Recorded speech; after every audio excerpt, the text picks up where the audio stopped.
Friends, welcome to my YouTube channel. अगर आप इस चैनल पे नए हैं तो प्लीज़ से लाइक करें, सब्सक्राइब करें और शेयर करें। Thank you.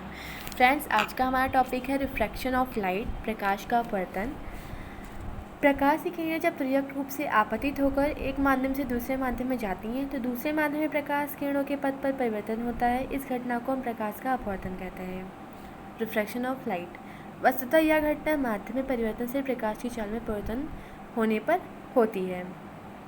फ्रेंड्स, प्रकाश की जो किरण होती है वो एक समान माध्यम में सीधी रेखा में चलती है, परंतु जब यह एक पारदर्शी माध्यम से दूसरे पारदर्शी माध्यम में जाती है तो वह अपने मार्ग से विचलित हो जाती है। प्रकाश की किरण एक माध्यम से दूसरे माध्यम में जाने पर अपने मार्ग से विचलित होने को प्रकाश का अपवर्तन कहते हैं।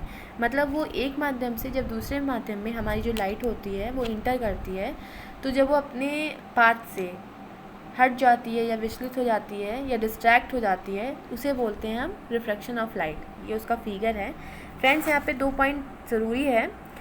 जहाँ पे आप आई और आर देख रहे हैं, इसको याद रखिए। इसे बोलते क्या है? आई को हम बोलते हैं आपतन कोण और आर को बोलते हैं अपवर्तन कोण।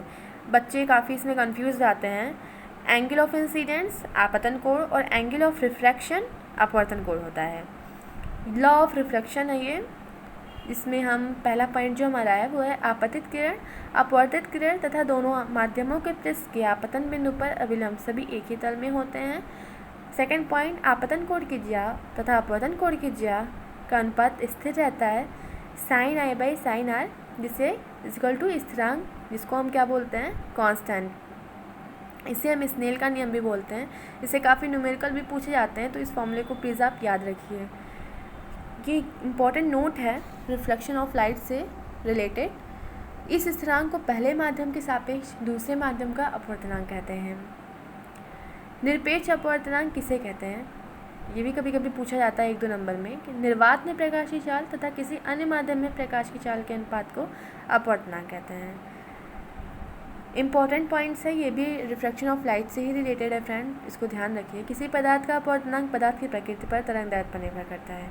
अपवर्तन की घटना में आवृत्ति में परिवर्तन नहीं होता, परंतु वेग और तरंगदैर्ध्य बदल जाते हैं। Third point, C = V lambda. सूत्र से यदि वेग बढ़ता है तो तरंगदैर्ध्य का मान भी बढ़ता है, और यदि वेग घटता है तो तरंगदैर्ध्य का मान भी घटेगा।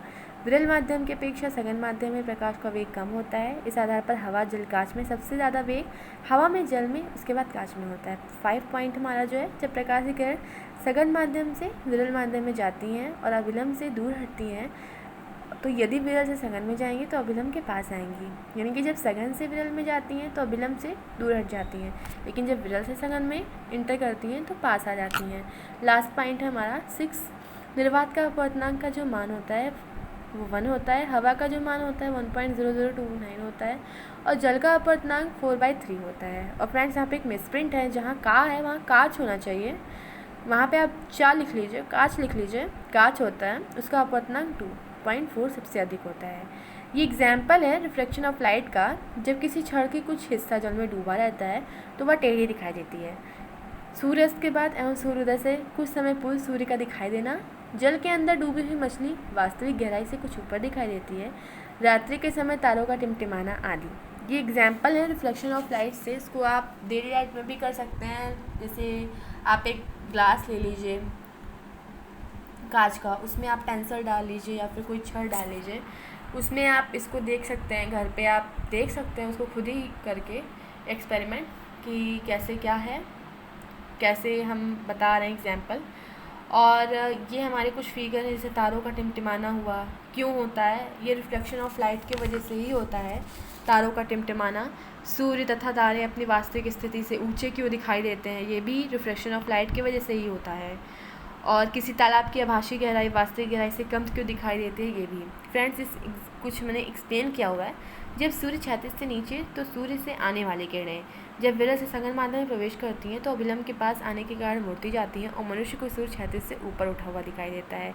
इससे सूर्यास्त के समय में और सूर्योदय के समय में 2 मिनट की वृद्धि हो जाती है। इस प्रकार दिन के 4 मिनट की वृद्धि हो जाती है। Thanks for watching. Thank you.